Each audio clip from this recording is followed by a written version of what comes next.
योग वशिष्ठ का ये सूत्र कहता है, if inwardly one is cool the whole world will be cool, but if inwardly one is hot the whole world will be a burning mass. सूत्र कहता है योग वशिष्ठ का कि अगर कोई व्यक्ति स्वयं के भीतर शीतल है तो उसके लिए पूरा संसार शीतल हो जाता है, और अगर कोई व्यक्ति स्वयं के भीतर ही जल रहा है तो उसे पूरा संसार जलता हुआ दिखाई देता है।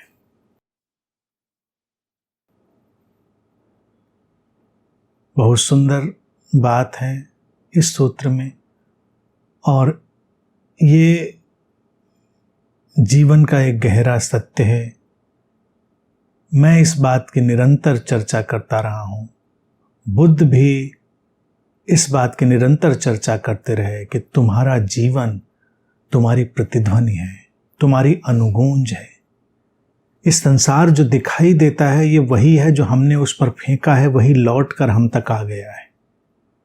जैसे पहाड़ों में कुछ इको पॉइंट्स होते हैं, हम वहाँ जोर से आवाज़ करें तो चारों तरफ से ऐसा लगता है कि आवाज़ लौट कर हम तक आ रही है। हमारी ही आवाज़ हम तक लौट रही है, वही प्रतिध्वनि है, अनुगूंज है। जीवन अलग थलग नहीं है, संसार अलग थलग नहीं है। सूत्र कहते हैं हम भीतर शीतल हैं तो पूरा संसार शीतल हो जाता है, हम भीतर उत्तप्त हैं, जलते हुए हैं तो पूरा संसार जलता हुआ हो जाता है। तो हमें क्या करना है? हमें पूरे संसार को शीतल करने में लगना है, पूरे संसार की आग बुझाने में लगना है, या अपने भीतर की आग बुझानी है? एक समझ, एक गहरी संवेदनशीलता ही समाधान बनती है। पथ पर कंकड़ हैं, ऊंचा नीचा पथ है, उस पर चलने में तकलीफ होती है, तो क्या करेंगे? पूरे सड़क पर लेदर कोटिंग कर देंगे, या हम अपने पैर में एक जूता पहन लेंगे, अपने पैर की सुरक्षा कर लेंगे। हम अपने पैर में एक अच्छा जूता पहन लेते हैं, पूरी धरती को कवर करने की, ढकने की आवश्यकता नहीं रह जाती।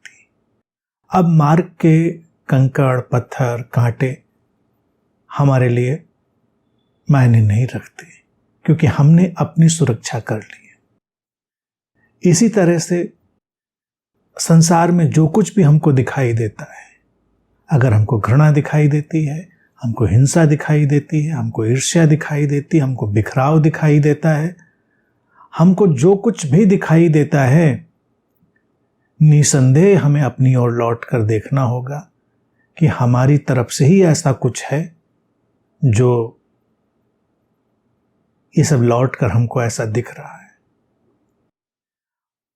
एक हिंसा से भरा हुआ व्यक्ति समाज में जगह जगह हिंसा को खोज लाता है,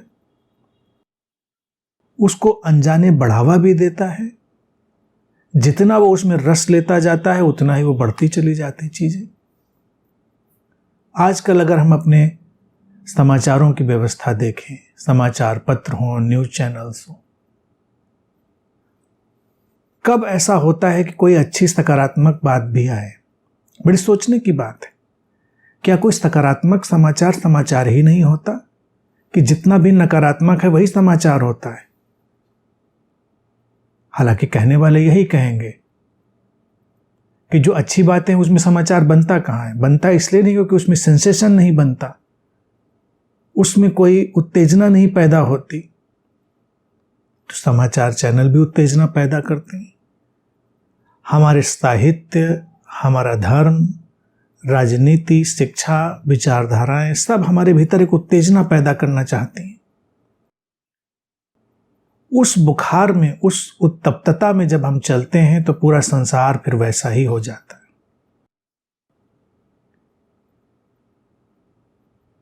ये क्यों हम इतनी नकारात्मकता में रुचि लेते हैं, इतनी नकारात्मक बातों को देखने में रुचि लेते हैं? क्योंकि हमारे भीतर कहीं है वो चीज। कभी ध्यान दें, अगर हम बहुत शांत होते हैं, अपने भीतर बहुत ठहरे होते हैं, तो हम बेकार के उपद्रव में पड़ना नहीं चाहते। अक्सर साधक जब इतनी गहरी शांति और स्थिरता में होते हैं तो अखबार नहीं पढ़ पाते, समाचार नहीं देख पाते, क्योंकि उनको इतना वो अराजक दिखाई देता है कि उसका हिस्सा वो नहीं बन सकते। अब लोग कहेंगे कि जो है वो तो दिखाया जा रहा है, लेकिन एक पहलू ये भी तो हो सकता है लोग इतना देखना चाह रहे हैं इसलिए दिखाया भी जा रहा है और इसलिए दिखाई देने की परिस्थितियां भी बन रही हैं। अगर लोग नकारात्मकता में रस लेना बंद कर दें तो नकारात्मकता भी अपना जीवन कमजोर पाने लगेगी। हम उसको एक जीवनी शक्ति देते हैं, उसको ऊर्जा देते हैं, उसमें रस लेकर। सड़क से कोई जा रहा हो, कोई अच्छी प्यारी बात बोल दे तो लोग ध्यान भी नहीं देंगे, कोई बुरी बात बोल दे सारे कान खड़े हो जाएंगे। सड़क पर दो लोग जा रहे हों, प्यार से मिल जाएं, प्यार से गले मिल लें, कोई ध्यान नहीं देगा। लेकिन दो लोग गुत्थम गुत्था हो जाएं, मारपीट करने लगे, भीड़ खड़ी हो जाती है, तमाशा देखने लगती है। ये हमारी ही अनुगूंज है। हमको लड़ाई झगड़े उत्पात उपद्रव में रस है, इसीलिए हम चारों तरफ उसको खोजते हैं। आज राजनीति जैसी हो गई है, धर्म जैसे हो गए हैं, हमारा कला साहित्य सिनेमा जैसा हो गया है, हमारी ही प्रतिध्वनि, हमारा ही अनुगूंज है। हम उसको वैसा बनाने की बाध्यता पैदा कर देते हैं। हम उनमें रुचि लेना बंद कर दें, उनको देखना बंद कर दें, वो बनना बंद हो जाएंगे। हम कहते हैं कि राजनीति बड़ी खराब हो गई है, सब खराब राजनेता गुंडे बदमाश सब राजनीति में आ जाते हैं। इसलिए आ जाते हैं क्योंकि हमारी रुचि उनमें है। हम रुचि ना लें, उन पर ध्यान ही न दें तो कहाँ वो आ पाएंगे। लेकिन रुचि है, अपार रुचि है लोगों में, इसीलिए वो फलते फूलते। धर्मों में इतना बिखराव है, अंधविश्वासों की इतनी गहरी खाइयां खुद गई हैं, इतने नाले नालियां अंधविश्वासों के बह रहे हैं। हम कहते हैं ऐसा क्यों है, ऐसा नहीं होना चाहिए, लेकिन हम रस लेते हैं। हम रस लेते हैं तो वो बढ़ जाते हैं। अधिकांश लोग अगर समझदार बन जाएं, जो कि न राजनीति चाहती है, न धर्म चाहता है, न व्यवस्थाएं चाहती हैं, न बाजार चाहता है, क्योंकि हम जितने नासमझ रहेंगे, जितने उलझे हुए रहेंगे, उतना ही हमारा शोषण किया जा सकेगा, उतना ही हमको उत्तेजित करके हमारे मार्ग से भटकाया जा सकेगा। और जिस भी चीज़ में लगाना हो उसमें लगाया जा सकेगा, चाहे वो कोई प्रोडक्ट खरीदने में लगाना हो, चाहे वो दंगा फसाद करने में लगाना हो, चाहे वो किसी धार्मिक क्रियाकांड में लगाना हो। लेकिन उसके लिए हमारा भीतर उत्तेजित, उत्तप्त, विक्षिप्त होना अनिवार्य है। सूत्र कहता है कि अगर हम स्वयं शीतल हो गए तो पूरा संसार शीतल हो जाएगा। शीतल शांत हो गए व्यक्ति को क्या फर्क पड़ता है तमाम तरह की उपद्रवी बातों से। लेकिन जो व्यक्ति उत्तप्त है, जल रहा है भीतर, उसको पूरा संसार जलता हुआ दिखता है। अब वो क्या करे? अक्सर अपने भीतर ताप से भरे हुए लोग, जलते हुए लोग, ऐसा नहीं कि संसार की आग बुझाने निकलते हैं। हाँ, कुछ लोग निकलते हैं समाज सुधार वगैरह के नाम पर, लेकिन वो भी एक अलग दौड़ बन जाती है। लेकिन लोग अक्सर थोड़ी और आग लगाने का ही काम करते हैं। सारे लोग उत्तप्त हो जाएं तो लोगों को सुकून आता है कि ठीक है, हम ही अकेले नहीं हैं। कल्पना करिए कि कई साल हों और एक पूरा समाज, पूरा देश 101 डिग्री के बुखार में चले, सभी को हो, तो कुछ दिनों में लोग उसे सामान्य मान लेंगे, कहेंगे ठीक है 101 डिग्री बुखार रहता है। लेकिन किसी को 98.3 रहता है, इसीलिए समस्या है। लेकिन सबको 101 डिग्री रहने लग जाए तो कोई समस्या नहीं रह जाएगी, सबको हो गया। ये व्यवस्था है जीवन की। इसीलिए जब व्यक्ति भीतर बिखरता है तो बिखरने में बड़ी रुचि लेता है और बिखराने में बड़ी रुचि लेता है।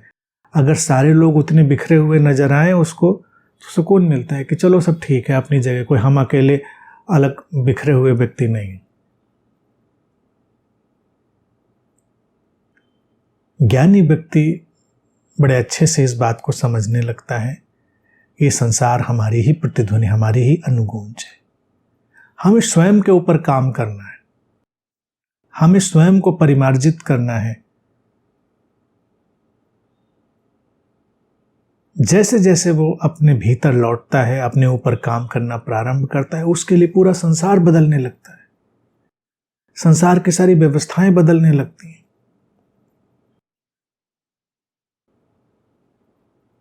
ये बात बहुत सरल भी है और बहुत धक्का देने वाली भी है, क्योंकि जिस व्यक्ति के जीवन में छल आता है, घृणा आती है, द्वेष आता है, उसको लगता है सब बाहर से आ रहा है।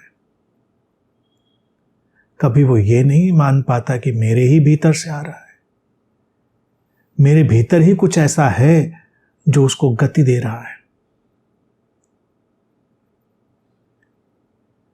एक साधक हमेशा संसार को दर्पण की तरह ही देखता है।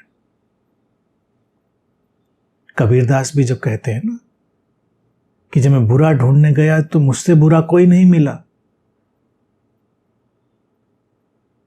लाली मेरे लाल की जित देखूं तित लाल। कबीर भी इसी अनुगूंज की बात कह रहे हैं। वो कहते हैं ये अनुगूंज है।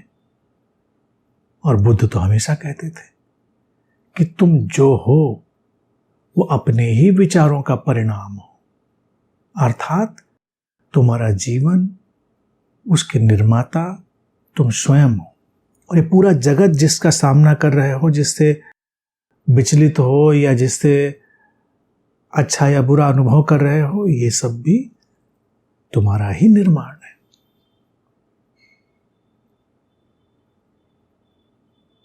साधना की इस कसौटी को अगर कोई अपने भीतर स्थापित कर लेता है तो फिर ऐसे व्यक्ति को बाहर की कोई भी परिस्थिति कभी विचलित नहीं करती, क्योंकि जब भी कोई विचलन आता है वो दर्पण को साफ करने नहीं जाता है, वो अपने चेहरे को साफ करता है। जैसे एक शेर भी है ना, इसी बात को कहता हुआ, जीवन भर हम यही भूल करते रहे, धूल चेहरे पे थी हम आईना साफ करते रहे। आईना साफ नहीं करना है, अपना चेहरा साफ करना है। हमारा चेहरा साफ होगा तो आईने में वो साफ प्रतिबिंबित होगा, हमारा चेहरा गंदा होगा वो आईने में गंदा प्रतिबिंबित होगा।